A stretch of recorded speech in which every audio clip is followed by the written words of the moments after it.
Thank you, Mr. Chairman. Director Rowe, can you put your first poster, your first demonstrative back up? Please put A up, please.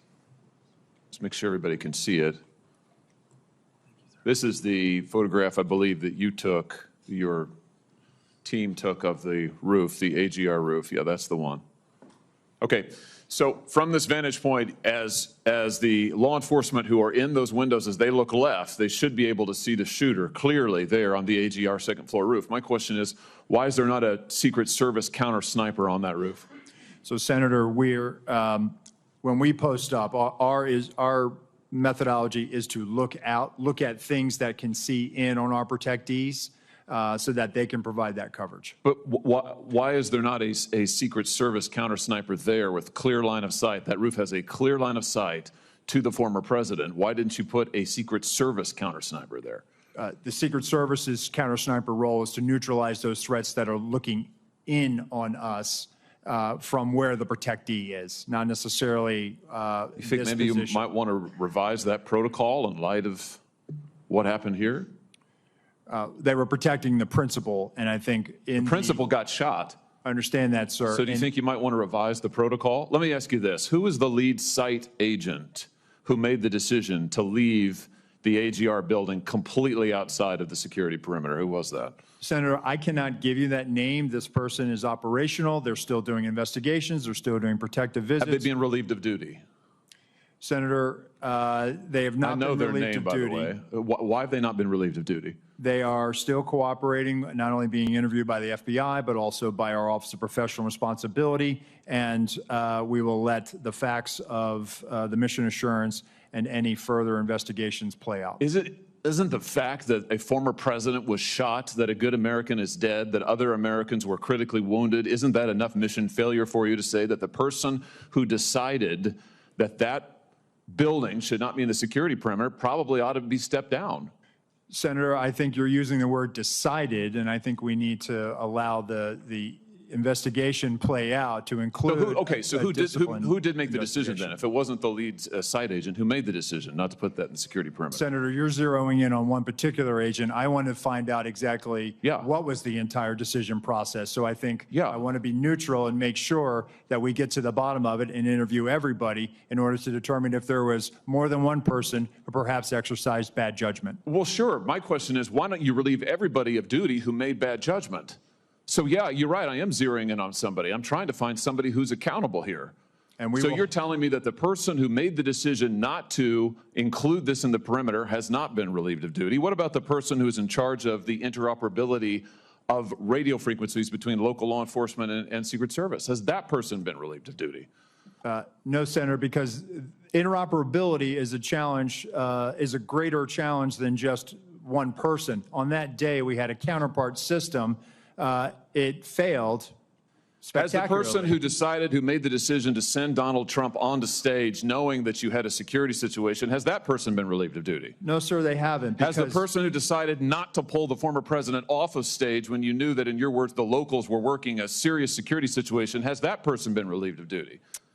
No, sir. Again, I refer you back to my original answer that we are investigating this through a mission assurance.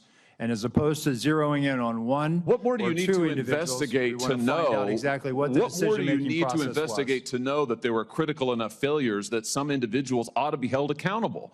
I mean, what more do you need to know? What I need to know is exactly what happened, and I need my investigators to do their job, and I cannot. A lot of people didn't do. This Senate hearing just sent shockwaves through Washington. A former president was shot, an American lost their life. Others were critically wounded, and now lawmakers are demanding answers. What follows is a heated confrontation that puts the Secret Service squarely in the hot seat.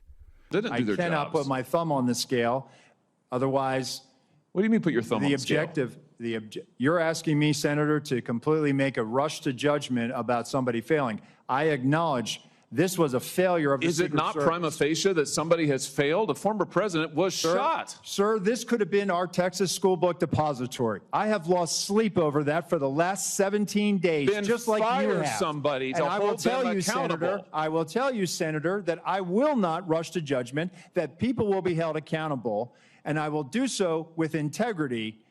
and not rush to judgment and put people I can't believe unfairly that you persecuted. are unfairly persecuted. Unfairly, We've got people sir, who are we dead. have to be able to have a proper investigation into this, Senator. You said earlier that you've got to make sure that your protocols are followed, and unless there's a protocol violation, people wouldn't be disciplined. I would just say to you, I don't really care that much about your protocols. I think if your protocols don't provide for the fact that when a former president is shot, when an American is killed, when other rally-goers, innocent people who just showed up on the day, when they are shot at and critically wounded, if that isn't a protocol violation prima facie, you should revise your protocols.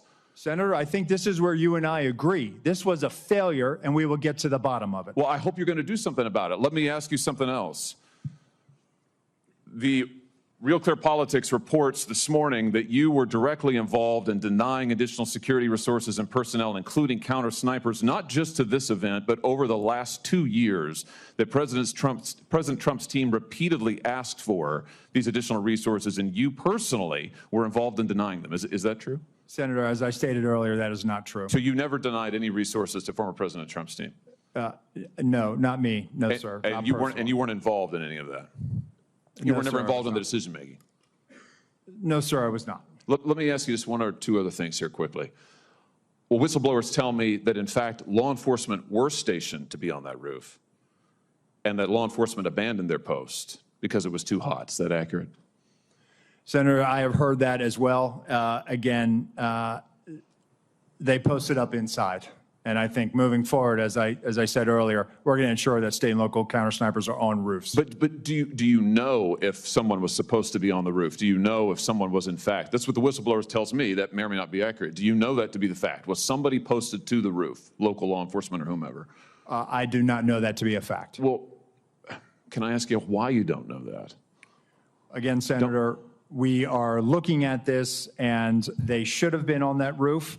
And the fact that they were in the building is something that I'm still trying to understand. I just want to express my frustration, Director, that 17 days or whatever it's been, that whistleblowers are telling us more than you are, and you don't know, you haven't ascertained if there was supposed to be law enforcement on the roof. That seems like a pretty basic fact. I'm also told that local law enforcement suppliers offered the Secret Service drones, and you declined them. Is that true? So, Senator, one, I've been very transparent and forthcoming.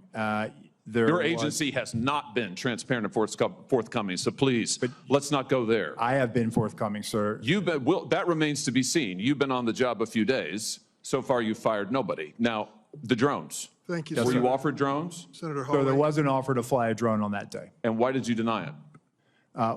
Again, I think the ability of local law enforcement to provide an asset, we probably should have taken them up on it if it was offered. Senator Cruz. Thank you, Mr. Chairman. For more profound political discourse, please like, comment, and subscribe for more further insights.